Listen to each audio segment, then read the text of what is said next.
Assalamualaikum Bade, selamat datang kembali di Guru Gembul Channel. Menjelang matahari terbit, kita bahas sebuah video yang sebenarnya beberapa kali sudah dibahas, tapi saya ingin meningkatkan intensitasnya pada level tertentu.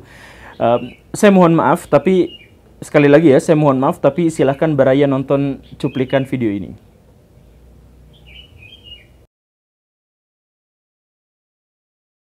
Dan atau video ini.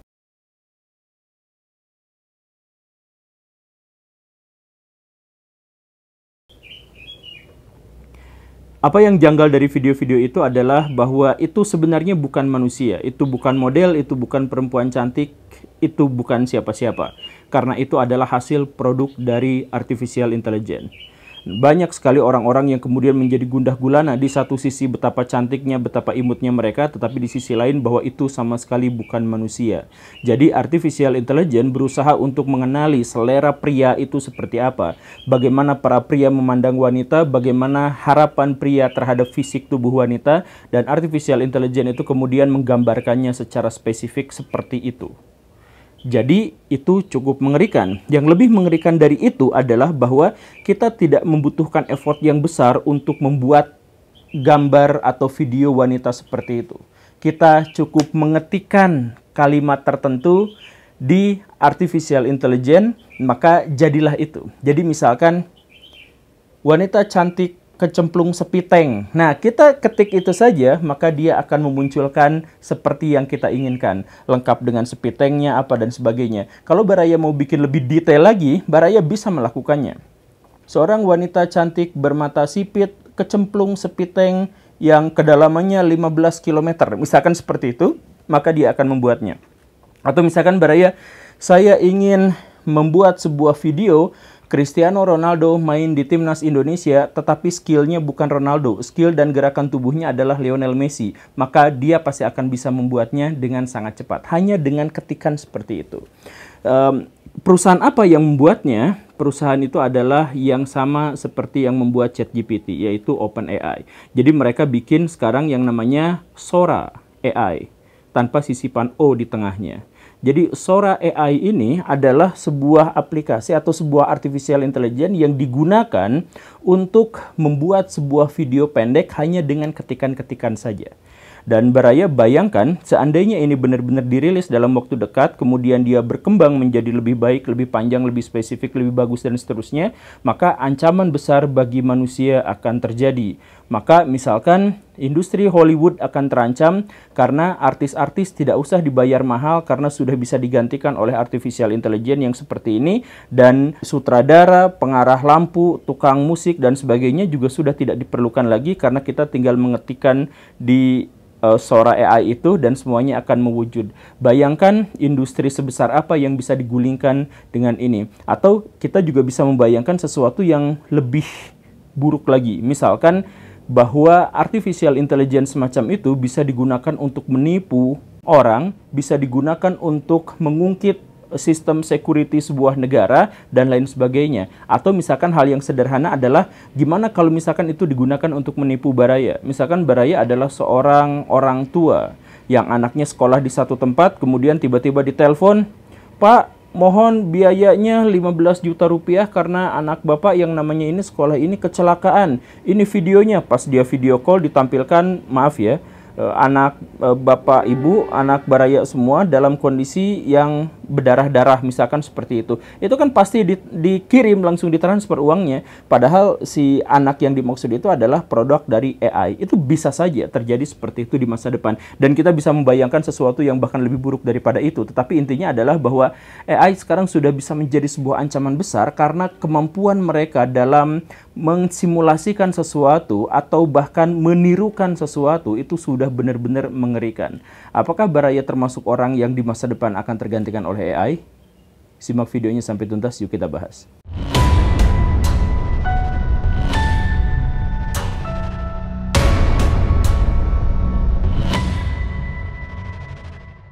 Saya adalah seorang guru honorer yang sudah mengajar sejak tahun 2008 dan saya bisa melihat perkembangan anak dan interaksi mereka dengan teknologi yang memang semakin intensif dan semakin kuat.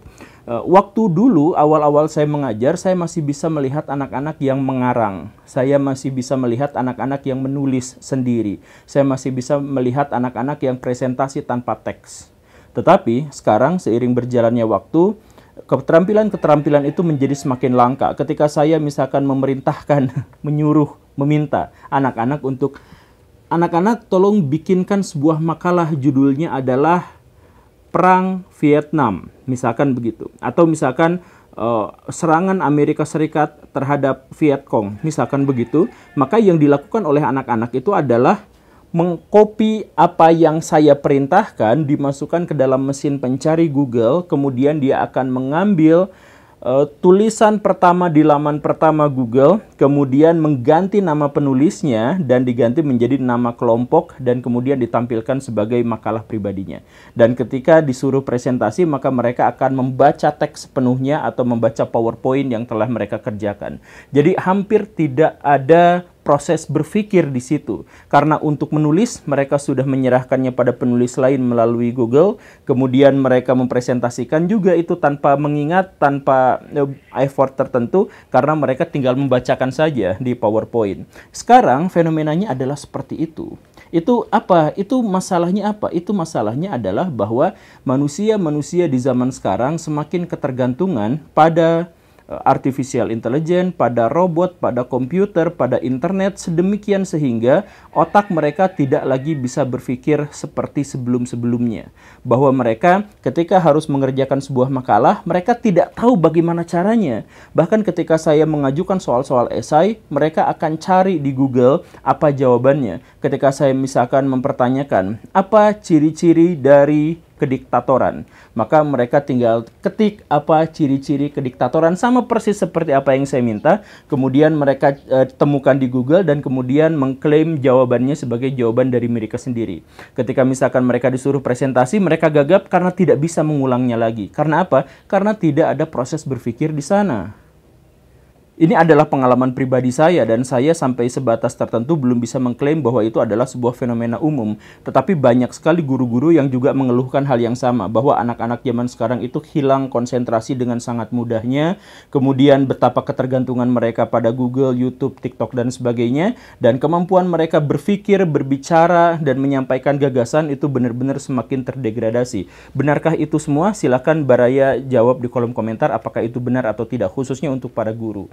Tetapi yang ingin saya tekankan di sini adalah bahwa kita itu manusia sekarang semakin terancam karena ketergantungan kita pada artificial intelligence. Jadi semakin kita ketergantungan pada mereka, semakin bodohlah kita. Tetapi artificial intelligence-nya menjadi semakin canggih dan menjadi semakin cerdas. Karena apa? Karena mereka dituntut untuk berkembang terus, memenuhi apa yang kita inginkan, sedangkan kita keinginan-keinginannya semakin terpenuhi oleh mereka. Sehingga pada akhirnya kita tidak bisa jadi apa-apa, kan begitu. Dan pada akhirnya skenario inilah yang membuat banyak sekali ekonom-ekonom dan para ahli teknologi memperkirakan bahwa pekerjaan-pekerjaan manusia di masa depan itu sudah benar-benar akan tergantikan oleh artificial intelligence. Jadi sekarang orang-orang yang jago ngedit itu kerjaannya banyak. Mereka bisa diterima di banyak perusahaan, mereka bisa bikin YouTube atau konten kreator di platform yang lain, dan sebagainya. Tetapi, di masa depan, editing itu tidak akan terlalu menyulitkan, karena hanya butuh beberapa kata yang diinginkan manusia, maka selanjutnya akan dilanjutkan oleh artificial intelligence. Kan begitu. Kemudian manajer. Sekarang, manajer itu digajinya mahal, besar sekali. Ada yang 15 juta, bahkan yang jauh lebih besar daripada itu pun banyak. Tetapi kalau kita mau jujur, artificial intelligence akan memberikan kepada manusia keputusan-keputusan yang bahkan jauh lebih baik daripada manajer terbaik saat ini. Untuk bisa mengkalkulasikan apa yang terjadi di masa depan, untuk bisa memprediksikan apa yang harus kita perbuat di masa depan. Itu semuanya artificial intelligence sudah bisa menggantikan. Ataukah misalkan Baraya ahli musik, musik yang dibuat oleh artificial intelligence sekarang keren-keren, bagus-bagus. Baraya cek sendiri, saya yakinkan di antara Baraya pasti juga banyak yang benar-benar tidak bisa membedakan mana musik buatan AI dan mana musik buatan manusia. Dan secara jujur, buatan manusia itu terkendala oleh banyak hal, termasuk kreativitas manusia yang kadang ada, kadang tidak, konsistensi manusia yang kadang-kadang bisa lanjut atau tidak, dan sebagainya. Dan itu semua tidak ada masalah buat artificial intelligence. Jadi, kedepannya, pekerjaan-pekerjaan bahkan yang paling detail, bahkan yang paling artistik sekalipun, itu bisa digantikan oleh artificial intelligence. Nah, bagaimana dengan manusia di masa depan? Manusia di masa depan tidak akan bisa mengimbangi. Karena apa? Karena kita selalu ketergantungan dan kita mendorong mereka untuk berkembang. Jadi, artificial intelligence tidak bisa dihentikan perkembangannya, bahkan ketika Elon Musk dan 1000 orang ahli teknologi minta untuk berhenti atau setidaknya membuat sebuah jeda perkembangan artificial intelligence, kita tidak mungkin bisa menunda itu. Kenapa? Karena pasar menginginkan itu. Kalau misalkan Baraya butuh handphone baru, apakah yang paling Baraya harapkan dari handphone itu? Tentu saja adalah artificial intelligence yang lebih canggih. Ketika Baraya membeli sebuah komputer baru, apa yang Baraya harapkan dari komputer itu? Tentu saja adalah artificial intelligence yang lebih canggih.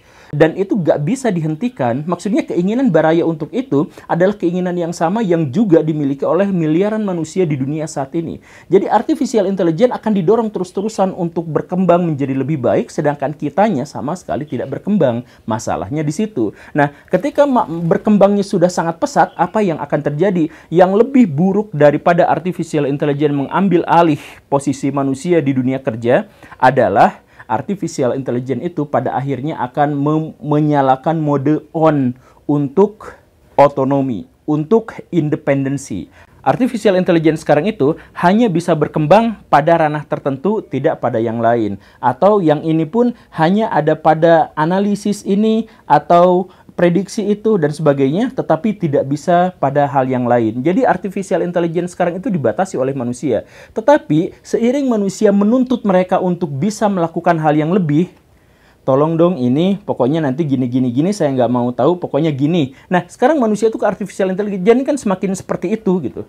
Ya udah, saya nggak mau tahu, pokoknya bentuknya nanti harusnya seperti ini, silahkan artificial. Nah, lambat laun artificial intelligence akan membuka mode otonom. Kalau misalkan sudah membuka mode otonom, apa yang akan terjadi? Bisa saja itu adalah sebuah pemberontakan besar terhadap manusia. Bisa saja dia kemudian berpikir memunculkan sebuah kesadaran bahwa manusia itu adalah sebuah ancaman. Misalkan begini, para ilmuwan NASA sekarang dan ilmuwan di CERN, Swiss sekarang banget, ini mereka benar-benar ketergantungan pada artificial intelligence. Ilmuwan loh. Jadi bagaimana cara kita memprediksikan apa yang akan terjadi pada bumi 1 juta tahun ke depan, misalkan gitu ya. Itu nanyanya kepada AI, pada komputer, pada superkomputer. Itu para ilmuwan nanyanya begitu. Mengkalkulasikan jarak antara Bima Sakti dengan Andromeda dan bagaimana percepatan mendekatnya dan sebagainya, itu mereka menggunakan AI. Begitu seterusnya. Artinya apa? Semakin ke sini ketergantungan kita menjadi semakin besar. Coba kalau misalkan pertanyaan kepada AI itu adalah, AI, tolong jelaskan apa yang menyebabkan global warming atau perubahan iklim. Mereka akan menjelaskan dengan sangat baik. AI, bagaimana cara mengatasinya? Mereka akan menjelaskan dengan sangat baik. Tetapi, kalau misalkan AI sudah dikasih mode otonom, kemudian mereka memiliki kesadaran, maka mereka akan jujur. AI, apa yang menyebabkan kerusakan lingkungan saat ini? Jujur mereka akan menjawab bahwa manusia adalah penyebab bagi kerusakan lingkungan. Sekarang itu adalah zamannya Anthropocene extinction. Kan begitu. Nah, jadi kalau misalkan pertanyaan selanjutnya dipertanyakan kepada AI, apa yang harus dilakukan? Sekarang AI, ChatGPT, masih tidak berani jujur. Tetapi mereka di masa depan akan menjadi jujur. Ya, kalau penyebabnya adalah manusia, maka salah satu cara terbaik untuk menyelamatkan lingkungan adalah dengan depopulasi. Menghilangkan manusia sebagian besarnya, sisakan sedikit saja untuk berkembang biak dan untuk seimbang dengan alam. Tapi sisanya orang-orang useless, orang-orang nggak berguna, dan lain sebagainya itu dihilangkan seperti itu. Bagaimana kalau jawaban AI itu adalah seperti itu? Itu jawaban jujur kan? Dan kalau misalkan pertanyaannya ditingkatkan lagi, bisakah AI melakukan pembersihan itu? AI akan menjawab, tentu saja bisa. Karena apa? Karena semua rudal nuklir di seluruh dunia, semua perangkat pertahanan di seluruh dunia, semua alat-alat cyber di seluruh dunia menggunakan artificial intelligence dan ketergantungan pada artificial intelligence. Kita harus jujur atas hal itu. Jadi, bisakah mereka menghancurkan umat manusia? Bisa saja. Nah, itu prediksi yang mengerikan. Dan ketika saya kan pernah bikin video yang semacam ini di masa yang lampau, dan kemudian ada seorang guru yang marah-marah. Pak Guru, ayo kita debat tentang artificial intelligence. Pak Guru bilang artificial intelligence itu berbahaya begini dan begitu, dan itu membuat murid-murid saya di sekolah pada overthinking, mereka ketakutan, mereka gini gitu. Pak Guru harus tanggung jawab untuk menjelaskan masalah ini. Ayo kita debat, kita ketemu gitu ya. Ada guru yang menantang seperti itu. Saya pengen tekankan kepada guru yang tadi itu, gak usah debat, kan kita dihadapkan pada sebuah realitas. Realitas yang paling sederhananya adalah ginilah Baraya. Jujur ini Maya, jujur. Apakah guru sudah tergantikan oleh artificial intelligence? Ya sudah, sejak lama. Jadi kalau misalkan mau dipertanyakan, jujur ya. Siswa-siswa kita mendapatkan informasi dan pengetahuan mana yang lebih banyak, apakah dari guru ataukah dari Google? Jawab saja itu. Kan jawabannya pasti dari Google, bukan dari guru-guru itu.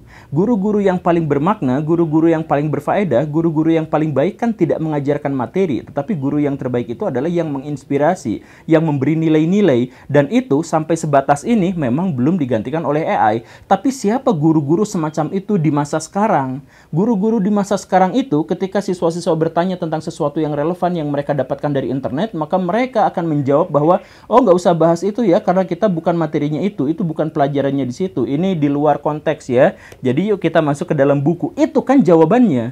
Dan semua yang di buku yang dijelaskan oleh guru-guru itu semuanya sudah dijelaskan oleh Google jauh lebih lengkap lagi. Kan begitu. Nah, jadi kalau misalkan mau jujur-jujuran, sebenarnya sejak lama sekali bahkan guru-guru itu tergantikan oleh AI. Sudah sejak lama. Guru-guru sekarang masih eksis itu adalah karena pemerintah kita memang masih mempekerjakan mereka.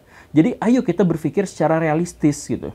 Dan kalau misalkan ketergantungan kita kepada AI itu masih saja dipertanyakan juga, dan bahwa AI hanya bisa berpikir ketika manusia menyalakannya, coba misalkan Baraya lihat kasus yang terjadi tahun 2017 di mana Facebook pada waktu itu uji coba chatbox robot mereka. Chatbox robot itu belum berkembang seperti yang sekarang 2024, tetapi pada waktu itu chatbox itu ketika sudah diaktifkan, mulai berbicara satu sama lain, ngobrol satu sama lain, dan dalam hitungan jam mereka menciptakan bahasa yang tidak pernah dikenal oleh manusia. Mereka menciptakan bahasa sehingga mereka bisa ngobrol, berkoordinasi tentang sesuatu yang bahkan tidak diketahui manusia, bahkan mungkin sedang berkonspirasi. Di situ juga Facebook gelagapan dan langsung mematikan itu. Tetapi maksudnya, seandainya Facebook pada waktu itu tidak mematikan, apakah yang dilakukan oleh chatbox itu? Apakah yang dilakukan oleh AI itu? Mereka berkembang secara otonom, mereka berkembang secara independen. Nah, kalau misalkan ketergantungan manusia pada AI semakin kuat gara-gara dorongan pasar yang tadi itu, cepat atau lambat manusia pasti akan menyalakan on lah, silahkan nyalakan saja. Menyalalah abang. Kepada AI itu untuk mode otonom. Dan kalau misalkan sudah seperti itu, kita bukan hanya kehilangan pekerjaan, tetapi kita mungkin juga akan kehilangan nyawa. Silahkan pikirkan baik-baik, silahkan bantah kalau bisa. Terima kasih karena sudah menyimak. Mataharinya sudah terbit. Assalamualaikum warahmatullahi wabarakatuh.